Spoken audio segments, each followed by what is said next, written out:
Una de las noticias que se derivaron de lo que sucedió el 8 de marzo fue que el Partido Comunes, que salió o que surgió a partir de los acuerdos de paz firmados hace 10 años en La Habana con las FARC y el gobierno de Juan Manuel Santos, no alcanzó su umbral, que era del 3%, y ya no va a estar en este Congreso. La salida de Comunes tiene su historia, porque fue precisamente el acuerdo de paz que le permitió, a cambio de haber dejado las armas, de comprometerse a decir la verdad ante la JEP, que ellos podrían entrar a la política. Y se estableció que podían entrar al Congreso y a la Cámara y que se iban a establecer 5 curules en el Senado y 5 curules en la Cámara. La idea era que durante 8 años pudieran estar ahí para prepararse, entender qué significaba un partido político y hacer política sin armas.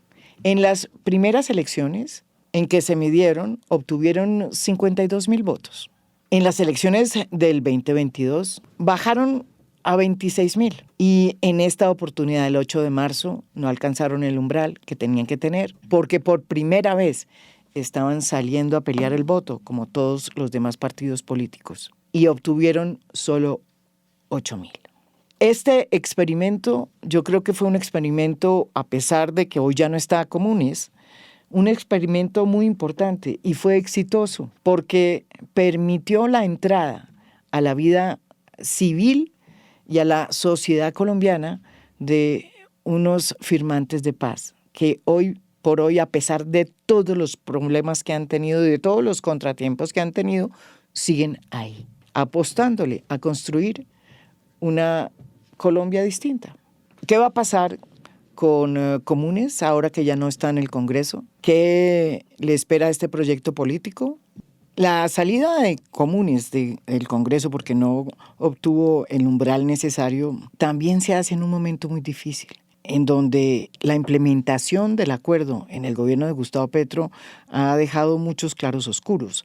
Se han avanzado en muchos aspectos, pero curiosamente, en materia de los firmantes de paz, el gobierno colombiano, el gobierno de Gustavo Petro, el gobierno del cambio, acaba de hacer un ajuste en la asignación mensual para firmantes de paz, limitándole a quienes no tienen ingresos formales o ganan menos de un salario mínimo, excluyendo a quienes perciben más.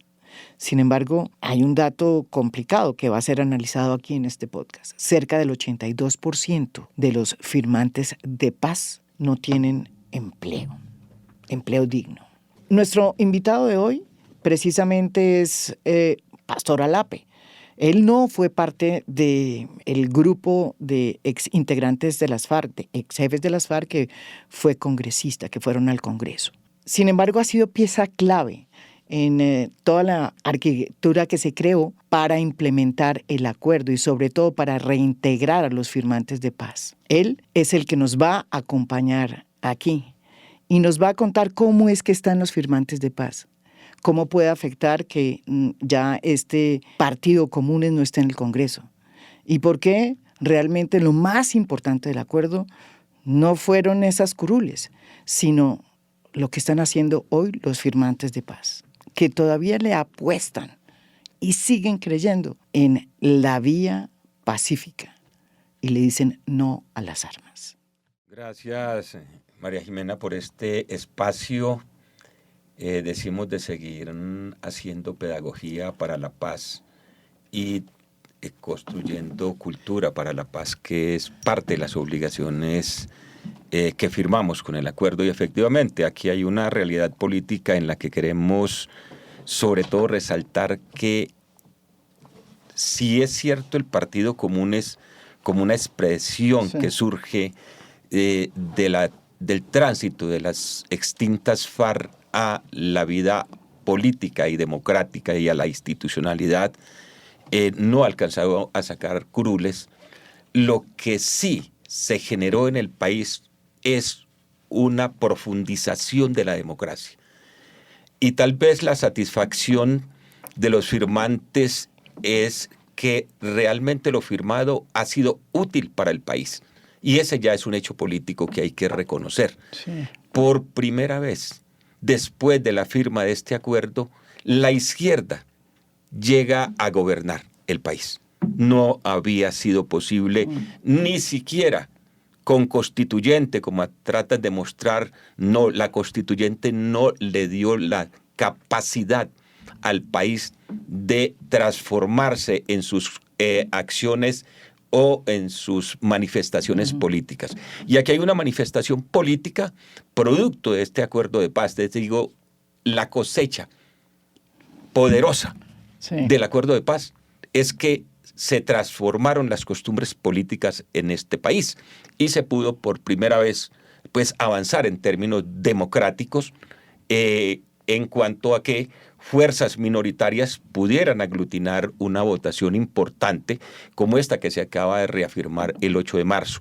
Entonces, aquí digamos que las fuerzas del cambio, si lo podremos decir así, del progresismo y de la izquierda, avanzaron. No es que sean las mayorías tampoco, porque el régimen sigue intacto en su representación política, porque se estaba mostrando, claro, la polarización fue entre una derecha recalcitrante y que no le apuesta a la paz, a pesar de que hoy está en un debate profundo a partir de el mensaje que deja al definir a su vicepresidente, que es otra ganancia del acuerdo de paz. Es decir, que hoy una fuerza, una formación política que le apostó al no y que trabajó el odio y ha trabajado el odio como parte de su instrumento político, hoy está reconociendo que inclusive su discurso sobre ideología de género le tocó recogerlo.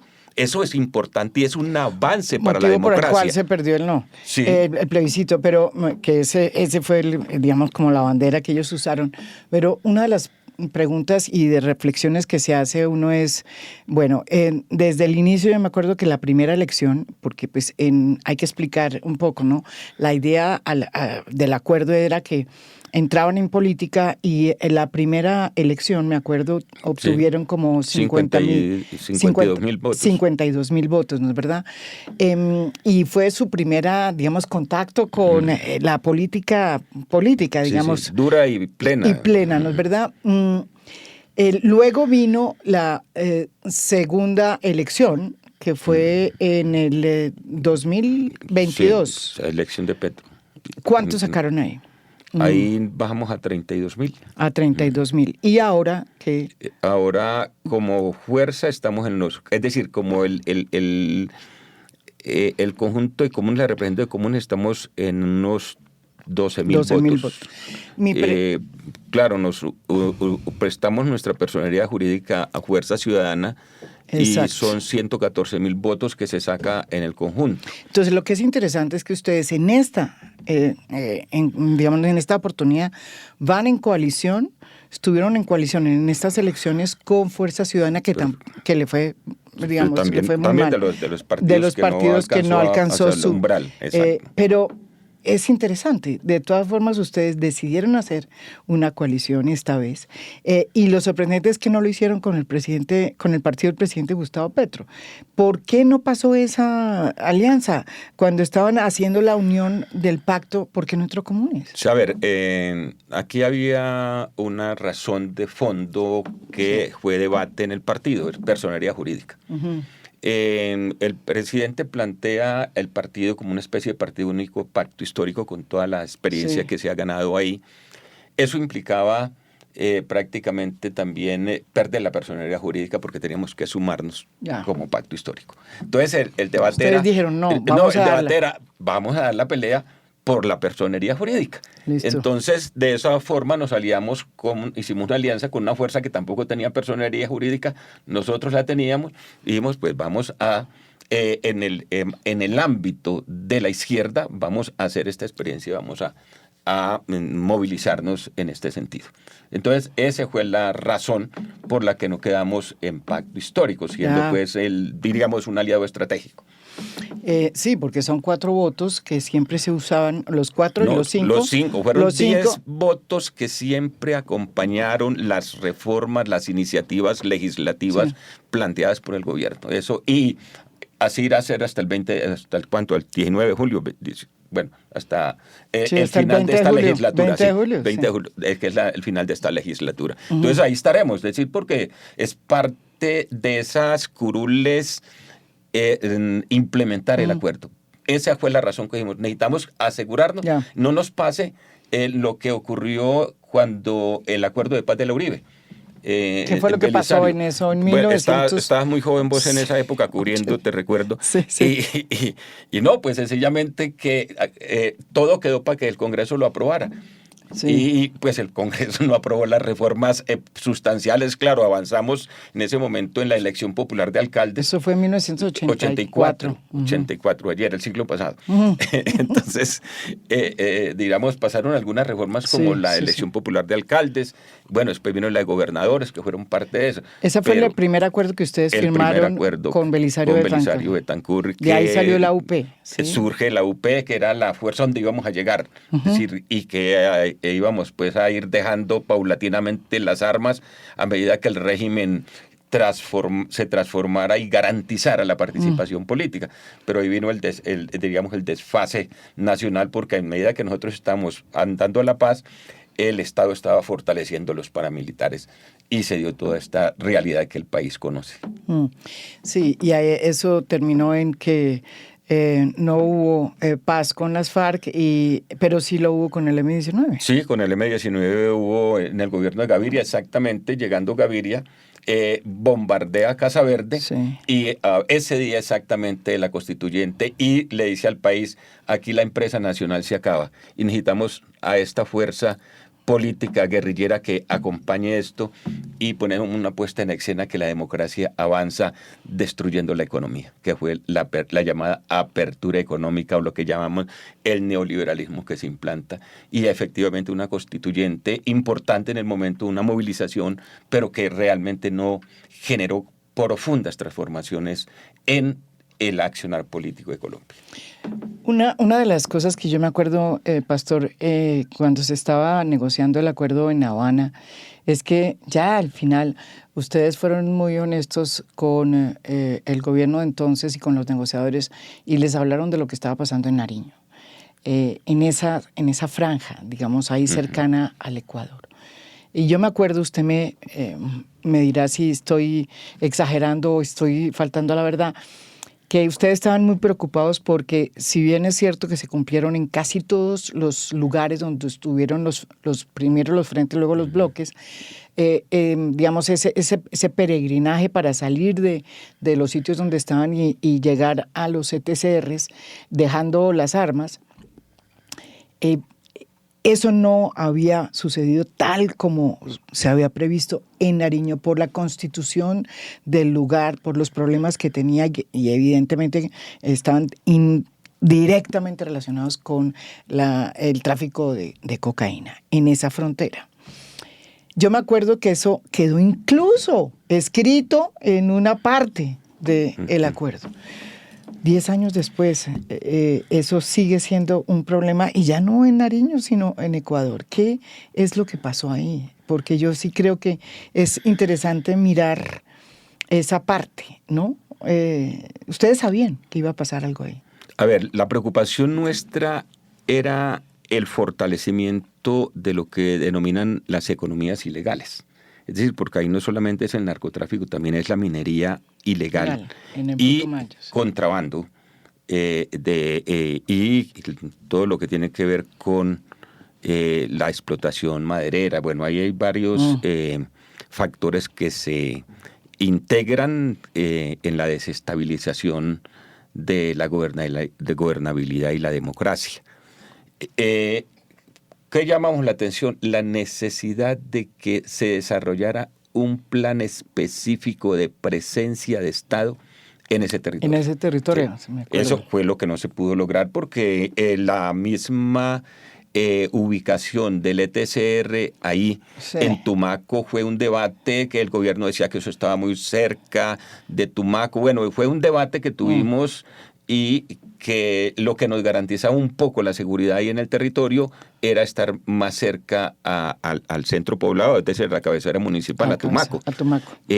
La lectura que tenía el gobierno era otra, porque pues como veníamos también de una concepción contrainsurgente en el sentido de que la acción de Estado, la acción militar de Estado, sus planes de seguridad nos habían aniquilado y mostrar pues que estábamos ahí, no era fácil entenderlo. Claro, la oposición al gobierno de Santos decía que era que Santos había crecido de igual manera la misma... El narcotráfico. Sí, el narcotráfico y la insurgencia, Farian, que cuando él la había derrotado supuestamente, que es el mismo discurso que se está utilizando ahora, es el viejo discurso. Entonces, sí advertimos eso. Si aquí no llega el Estado de manera integral, por eso era municipio PEDET. Es municipio PEDET, pero no se ha podido implementar de manera integral ese enfoque de los 3 enfoques. Inclusive esa región tiene los 3 enfoques que planteó el acuerdo de paz. Es decir, el enfoque territorial, que es a partir de los planes con desarrollo territorial, con enfoque territorial, el enfoque étnico y de igual manera el enfoque de género. Es decir, porque ahí las mujeres afros, todo ese mundo que hay ahí en esa sobreexplotación o más esa práctica de sobrevivir, donde casi son las mujeres las que lideran los hogares. Entonces, ahí, a pesar de que son los 3 enfoques que se reflejan en la necesidad de ese territorio, no fue posible. No ha sido posible. Bueno, este gobierno ha estado tratando de avanzar en esto con otras negociaciones que pues eso es otro capítulo de debate. Sí, ahora el tema es Ecuador, que ya está el tema más complicado, pero es cierto. Y entonces vamos como al problema de fondo, que yo creo que es más importante que el hecho, aunque sí es muy simbólico, de que el Partido Comunes no esté. ¿Ustedes qué van a hacer ahora? ¿Se van a dedicar a hacer precisamente esto, a implementar el acuerdo, a ir a las zonas del ETSRs, a trabajar con las comunidades? ¿Qué van a hacer? ¿Cuál es su política de aquí en adelante? Nosotros seguiremos haciendo lo que hasta ahora estamos. Es decir, si efectivamente teníamos una presencia de 10 congresistas en el Parlamento, acompañando las reformas necesarias para la implementación del acuerdo de paz y para abrir el sendero de la paz en Colombia. Los demás hemos estado desarrollando actividades en los territorios en cuanto tiene que ver con la implementación del punto 1, reforma rural integral, toda la movilización de las comunidades por que la tierra efectivamente sea un hecho de adjudicación directa y con planes de desarrollo. De igual manera estamos acompañando a la población de firmantes en la ejecución de proyectos productivos, debatiendo con el gobierno frente a decisiones que toman como la de la ARN ahora de desmontar la asignación mensual de ese 90% de un salario mínimo que se le entrega a los firmantes y que deja a esta población en una situación muy compleja. El 82% de firmantes no tienen empleo. Es decir, porque hay esta situación de estigmatización cuando alguien que es firmante pasa la hoja de vida de una y dice, no, yo no quiero aquí un secuestrador, yo no quiero aquí un violador, yo no quiero aquí un asesino, etcétera, un terrorista. Ese es, diríamos... el 80% de los firmantes. 82% de los firmantes no tienen empleo formal. Sí. Se rebuscan en la informalidad.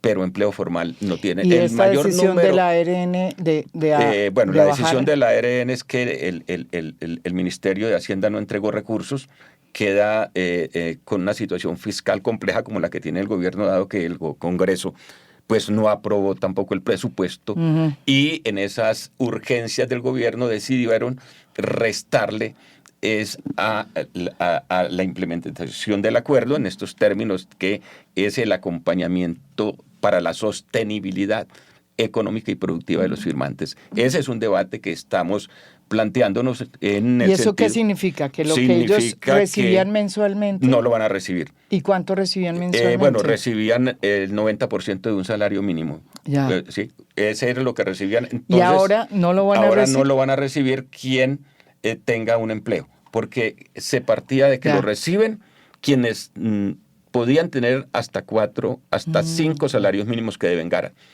Eso era lo que se pactó para poder resolver esta situación. ¿Qué ocurre hoy? Que hay mucha gente que tenía la garantía de mantener ese acompañamiento financiero y se metieron a créditos para vivienda, en créditos para mejorar su proyecto productivo. Ya. Y pues ahora están colgados y asustados. ¿Y qué dice el gobierno? ¿Usted que es el que está trabajando? Bueno, tenemos una reunión ahora con la directora de la ARN, con la dirección de la ARN para buscar soluciones. Nosotros inclusive decimos, bueno, de pronto puede reducirse, no los 5, pueden ser a los 3.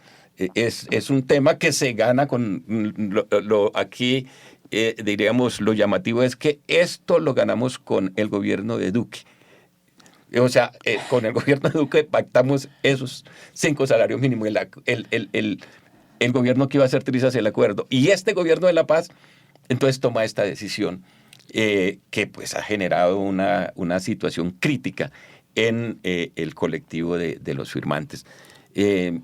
Estamos buscando, claro, sí, estamos entonces buscando cómo resolver esta situación para poder generar seguridad en la comunidad de firmantes. Porque la ofensiva de los actores de violencia en el territorio ha crecido en lo que nos han venido reportando. Es decir, la oferta, no, usted los abandonó el gobierno, y ese discurso le ha servido a todos los actores, incluyendo las disidencias que dicen que el acuerdo fue una traición y que por eso ellos están allá. Entonces eso se ha venido una ofensiva en dirección a tratar de reclutar gente a partir de estos hechos. Y de igual manera los otros, es decir, el clan o el ejército gaitanista, como se llama hoy, pues ese anda también buscando firmantes, es decir, buscando experiencia de guerra. Esa es pues parte de esa otra realidad.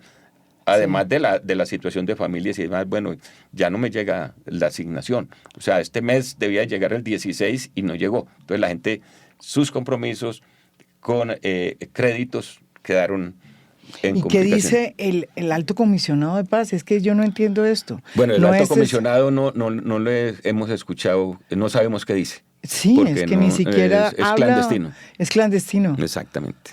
Pero es increíble. ¿Ustedes tienen alguna posibilidad de hablar con él en algún momento? No, por ahí a veces que se lo encuentra uno y le saluda, pero estos temas de la implementación del acuerdo no les interesa. ¿Y Gloria Cuartas? Pues Gloria se mueve en lo que puede, pero es el mecanismo que ella tiene es un mecanismo que no tiene absolutamente ninguna capacidad porque lo hicieron así. Es decir, desmontaron la Alta Consejería para la Paz que tenía la capacidad de integrar a ministerios, agencias, todas las entidades, bajo el pretexto de la memoria de Archila, del doctor Archila. Entonces, el fantasma de Archila cogió al gobierno y lo tiró en una acción en contra de la implementación del acuerdo de paz y establecieron esta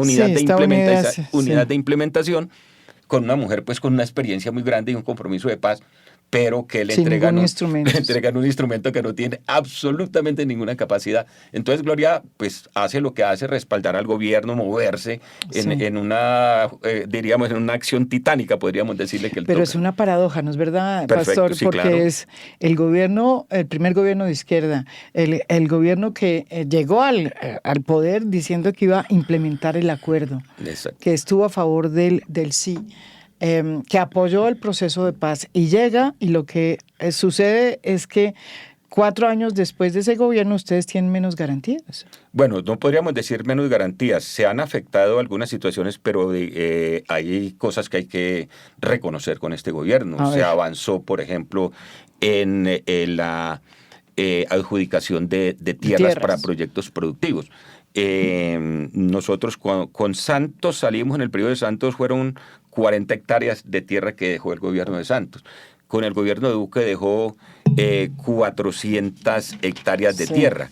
Y con este gobierno son, digamos, 18,000 hectáreas de tierra entregadas a firmantes. Claro, con unas limitaciones todavía que tenemos propias, además de la misma estructura de Estado. Entonces, sobre eso tenemos 700 predios todavía pendientes de validación agroeconómica. y 400 pendientes de validación jurídica, es decir, de entregar directamente lo que dificulta el acceso a la demás oferta de Estado. Por ejemplo, los proyectos con la Agencia de Desarrollo Rural. Sí. Difícil porque no tenemos la titularidad. Si no hay titularidad, entonces no pues, el otro hacer. No puede. Uh-huh. Es decir, por más voluntad que tenga el funcionario, no puede. Pero, entonces, esas son limitaciones todavía. O sea, el acuerdo generó unas necesidades de cambio, pero no se ha podido profundizar en hacer todos los ajustes institucionales en ese sentido, lo que nos pasó con lo de bienes. Es decir, entregamos el inventario, el fiscal Néstor Humberto para desarrollar su campaña, dijo que lo publica, los actores armados inmediatamente llegan y se apoderan de los semovientes y demás cosas que ven en el territorio, y empieza el proceso de diríamos, de lucha por hacer posible que esos bienes pudieran llegar a la reparación para las víctimas, como fue el acuerdo. Eso nos costó más de 3 compañeros asesinados en esa búsqueda. Sin embargo, hoy podemos decir que más de 2.333 víctimas han sido beneficiadas con más de 21.186.214.000 pesos para la reparación, que los se han entregado a través de la UARIP.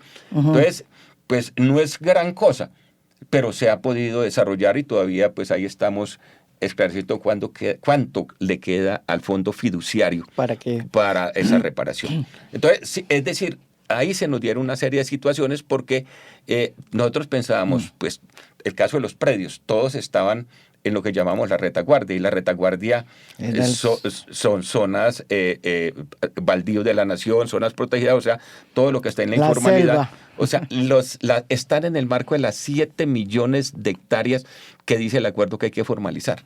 ¿Sí? Entonces dijimos, no, esto como va a avanzar, estas tierras que están en manos nuestras, pues van a ser formalizadas y entregadas a víctimas en el territorio. Pero es que eso no se ha podido. No, porque la mayoría son tierras que tienen que ver con la selva. No, pero es decir, hoy son tierras que están en el ámbito en el ámbito de lo que tiene que ver con la formalización de tierras. ¿Sí? O sea, no están tampoco, porque si una política mantuvo las FARC era proteger la selva, y eso lo han reconocido académicos e investigadores, que la selva es decir, lo he visto yo. Sí. Exacto, pero cuando nosotros salimos, pues, ¿qué pasó en Chiviriquete? ¿Qué ha pasado ahí? ¿Qué ha pasado en el Guaviare? Pues estos nuevos actores armados entraron en una depredación porque le responden a otros intereses, es decir, a empresarios de esas economías. Una de las cosas que también ustedes, digamos, la palabra no sé si es garantías, pero sí unas contradicciones. Por ejemplo, la paz total. En la paz total, y eso lo conversamos ustedes la vez pasada que estuvo aquí en A Fondo, hay una, contradicción en el sentido de que es, por un lado, ustedes forman parte de la nueva izquierda, pues la izquierda en Colombia. Ya son con o sin... sin curules o no. Sin curules y sin personería jurídica. Pero más allá de eso, es que una de las cosas y unas paradojas es que la paz total lo que hizo fue darle entidad a las FARC, de nuevo, cuando realmente las FARC mueren el día del acuerdo. Uno puede tener disidencias, que es distinto, que eso pasa en todos los procesos, digamos, de paz. Pero ya decir que eran las FARC y darle, digamos, el título que ellos quieren, las disidencias, que se les dé a ellos, y para mostrarlos que ellos son las verdaderas FARC, ha sido uno de los grandes dilemas que han tenido usted. Ustedes, pregunto, en este gobierno, y ha sido también una fuente para incentivar los asesinatos de firmantes que hay. Sí, a ver, en la evaluación que hacemos pareciera que en el gobierno se hubieran infiltrado, digamos, bueno, ponerlo así, pues se hubieran infiltrado sectores interesados en fortalecer el discurso de la derecha, de que hubieran una acción permanente contra el gobierno en la discursiva para la construcción de paz. Es decir, levantar no al actor armado, sino a las voces que se oponen a la paz. Y entonces toman la primera decisión de darle reconocimiento político a unas estructuras que no tienen esa capacidad. Es decir, desde el marco del derecho internacional humanitario, donde es todo lo que es. Sí, es decir, ¿qué es lo primero? ¿Hay unidad de mando? No. No hay. ¿Realmente es un proyecto político? No. ¿A qué responden? Entonces ninguno. Es decir, todos se fraccionan y se fraccionan. Es decir, porque hoy el grupo con que está negociando el gobierno Calarcá no es una cosa unificada. No. Calarcá es una cosa, el Catatumbo es otra. Y en un lado está aliado de un lado y del otro, y en otra parte de Colombia está aliado con su enemigo del otro. El otro grupo de Mordisco. De igual manera, el grupo de la llamada Marquetalia, sí. Pues manda a su negociador. El negociador dice, oye, chao, yo no me vuelvo. Yo sigo aquí, entonces estamos en la coordinadora Simón Bolívar, que se llaman ellos. Sí. O sea, una serie de fracciones que salen digamos, de las exigencias clásicas del derecho internacional humanitario para reconocer un actor. No es que nos opongamos al diálogo, nosotros hemos respaldado el diálogo. Lo que hemos dicho, reflexionado y hemos llamado a reflexionar al gobierno es la estrategia. La estrategia se equivoca y por eso pues ha crecido las voces de quienes se oponen a la paz, las voces de la derecha. Tienen todos los días un discurso. Y de igual manera, pues otros actores armados que se supone tienen un nivel político, como el caso del ELN, pero que asume también una acción en contra de este gobierno. Sí. Y que cada una de sus acciones pareciera que fueran también orientadas desde los opositores a la paz, como hagan esto. Mire, aquí tienen este plan para que lo desarrollen, sí, para poder atacar la posibilidad de resolver a partir del instrumento del diálogo los conflictos que nos han azotado históricamente. Hoy la lucha de la violencia no tiene ningún futuro, sí, en el mundo. En el mundo, incluyendo lo que está haciendo la barbarie de Estados Unidos, atacando a cuanto país se le antoja. Es decir, toma un presidente, se lo echa a la cárcel, le dice a una isla hoy que esa isla es de ellos, sí, y es decir, y el mundo es de ellos. Groenlandia también, ¿no? O sea, parecería que tiene una cierta una cierta voracidad por las islas. Entonces, eso es lo que estamos viendo hoy. O sea, hoy es la paz, la movilización por la paz, la que nos puede garantizar inclusive la preservación del planeta. Porque vemos otras cosas como muy ligeras, pero esto es profundo, grave, lo que está ocurriendo. La respuesta que está dando Irán, pues es una respuesta que preocupa. Es decir, no es la hegemonía militar imperial de Estados Unidos. Pues, y hay otros que están mirando este panorama. Entonces, la violencia es un instrumento que es obsoleto para garantizar inclusive la soberanía de los pueblos. Hoy la soberanía tiene que lucharse en modo de movilización por la paz. Otro de las, digamos, de las aristas que tiene este tema y es que evidentemente ustedes están ante la JEP cumpliendo con su responsabilidad como parte del conflicto junto con los oficiales y miembros del ejército que cometieron también delitos de lesa humanidad. Ese es un tema que también ha sido muy difícil para ustedes. Ustedes están apelando varias de las, se han hecho ya 2 sanciones y una de ellas creo que está apelada. Y ese es un proceso, ustedes tienen derecho a la apelación, ni más faltaba. Pero eso también está, digamos, sobre la mira en estas elecciones. Si gana la derecha, ya la derecha ha dicho, por intermedio de Paloma Valencia, Paloma es muy clara, dice, voy a reformar la JEP, si llego allá. No es que vaya a acabarla, como dice, pero la va a reformar, que es lo mismo que acabarla, porque lo que plantea es que debe haber solamente una JEP para los exmiembros de las FARC, los exjefes de las FARC y los miembros del ejército y de la policía que hayan cometido delitos contra los derechos humanos pasan a la justicia penal militar. Y se acabó. ¿Usted qué opina de eso? A ver, creo que es el mismo discurso que se repite de los sectores que se han beneficiado de la sangre, de la muerte y de la violencia en este país. No es otro el discurso que están planteando, el discurso y la acción que ha fracasado. La estrategia de la violencia ha fracasado, pero diríamos hay sectores que todavía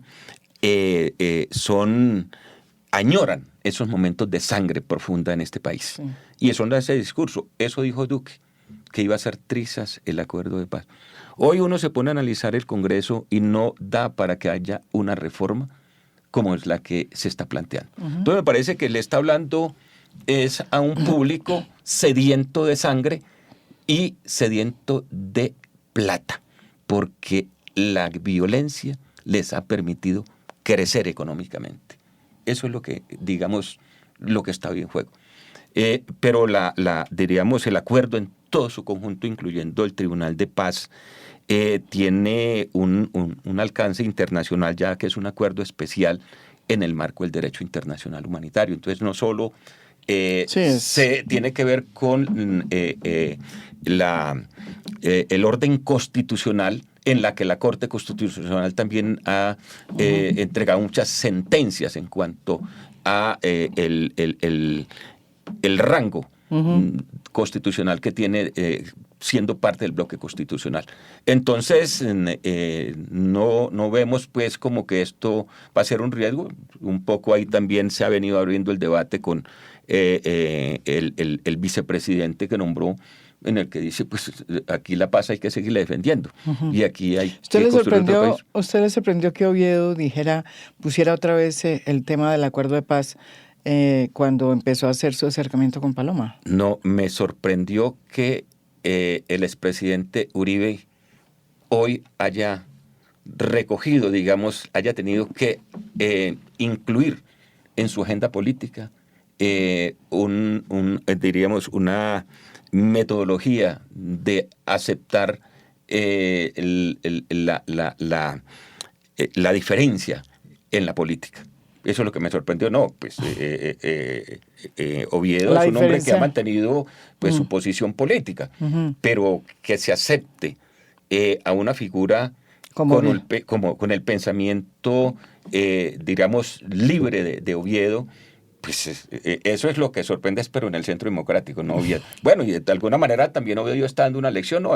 Digamos, hay sectores que dicen que eso es una puesta en escena, sí, que este señor es un demagogo, Oviedo, y demás. Pues la política se hace así. La política se hace Pero es increíble que es el único que ha vuelto a poner el acuerdo sobre la mesa. Sí, exactamente. Después de 10 años, porque se van a cumplir este año, se cumplen 10 años, pastor. Exacto. ¿Usted se acuerda? Sí, 10 años, exactamente vamos a cumplir. Hace 10 años, por estas épocas, estábamos hablando con vos y John en La Habana. John Lee Anderson. Sí. John Lee Anderson, estamos hablando en La Habana. ¿De qué sería esto? Bueno, no imaginamos que iba a ser tan duro esto, pero bueno, aquí estamos todavía con aliento y con responsabilidad. ¿Usted se imaginó que iba a ser así? ¿Que iba a ser...? No, pensé que iba a ser duro, pero no con tanta complejidad como la que tenemos, porque, por ejemplo, son 10 años y no hasta ahora es la primera sanción de la JEP. Nosotros creíamos que los 4 años íbamos a tener 2 sanciones. Una para nosotros. Para uno y otra para los militares. Pero para terceros nada. O sea, que es la otra. Es, digamos, hoy lo desalienta a uno es que los criminales que ordenaron, que se beneficiaron, salen a veces hasta los micrófonos a condenar a los otros. Los del lado del Estado son manzanas podridas y nosotros somos terroristas y criminales dedicados exclusivamente a hacer el mal. Y quienes se beneficiaron y ordenaron, firmaron decretos para que mataran a la gente y los presentaran como... Los terceros civiles, estamos hablando. Terceros civiles. Pero es que esos quedaron excluidos de una manera, sí, digamos, de la JEP. Exacto, el no pudo poner la balanza en ese lado.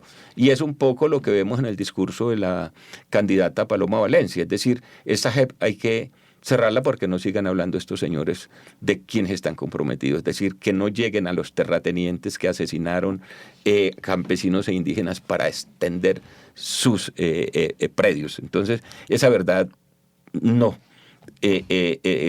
No interesa escucharla. El país debe mantener todavía la narrativa que se estableció. ¿Cuál ha sido su relación con Gustavo Petro? Porque el acuerdo de paz dejó una arquitectura que también ha sido como guasquiladeada, se ha ido guasquiladeando, como decimos aquí, durante el gobierno de Gustavo Petro, una arquitectura muy compleja a través de la CECIBI.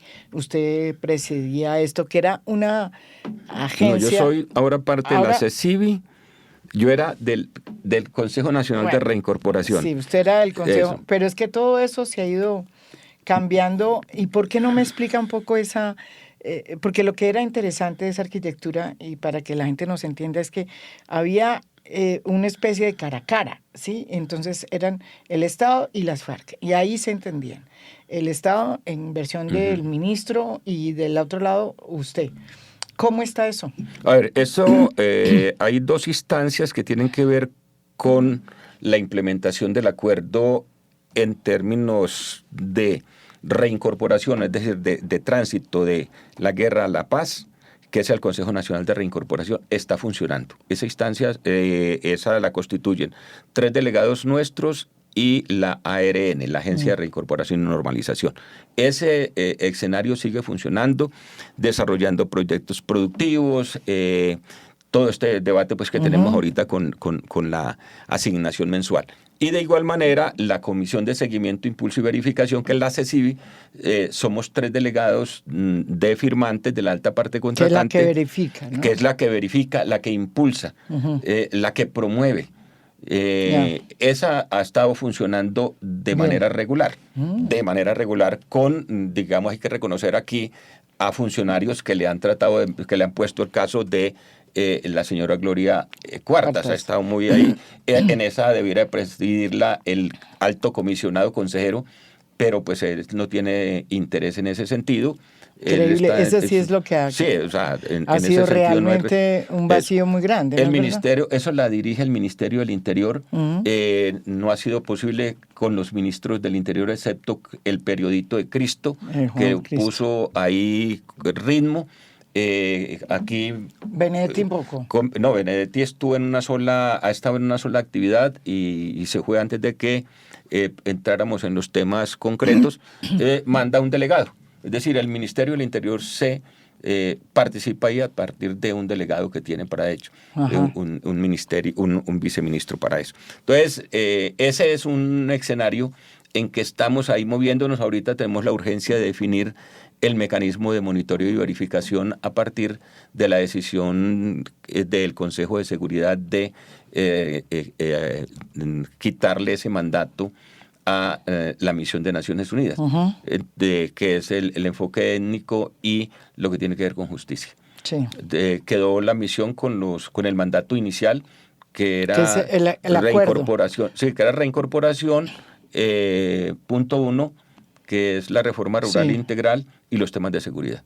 De resto, el tema étnico... otro que se le había, el étnico y la JEP. Y la JEP, que se había integrado, se le había dado en el gobierno de Duque. Imagínese. Sí, ahora Estados Unidos la desmonta, es decir, porque ¿quién puso y el gobierno veto? de Petro poco dijo.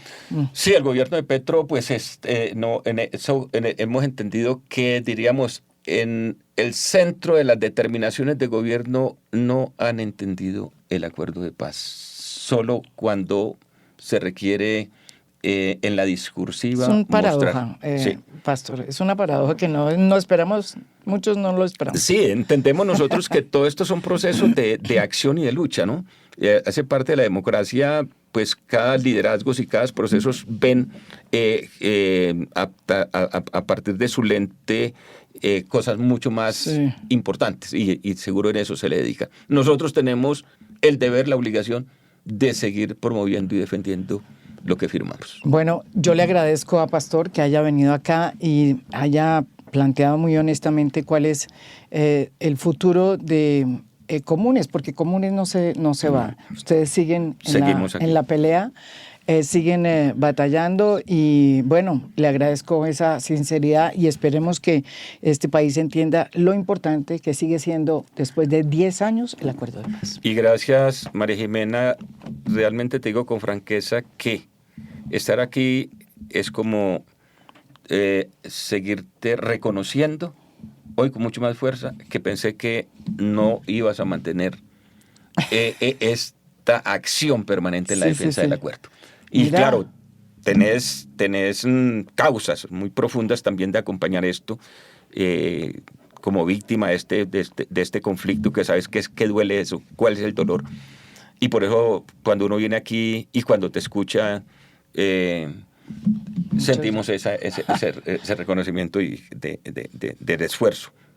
No, yo sí creo en la importancia del acuerdo de paz. Yo creo que ha cambiado mucho este país y es sorprendente la manera como realmente la gente no entiende la dimensión de lo que sucedió. Y gracias a ese acuerdo hay muchísimas cosas que están pasando en este país, entre otras, gracias a que inicialmente Gustavo Petro interpretó ese cambio. Y sin el acuerdo de paz, nada de lo que estamos viviendo hoy hubiera sido posible, ¿no es verdad? Exacto.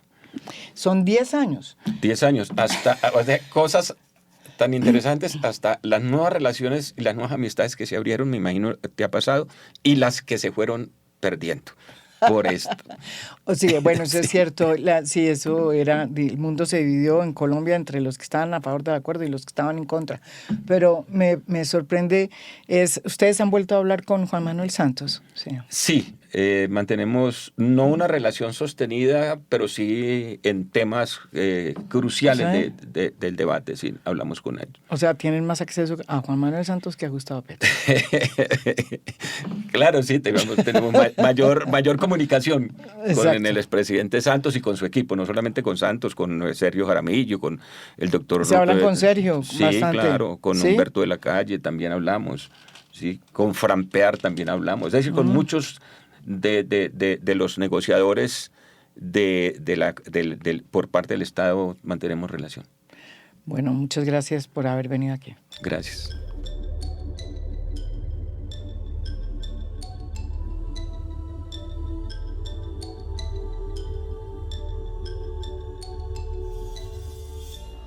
A Fondo es un podcast producido por Mafialand.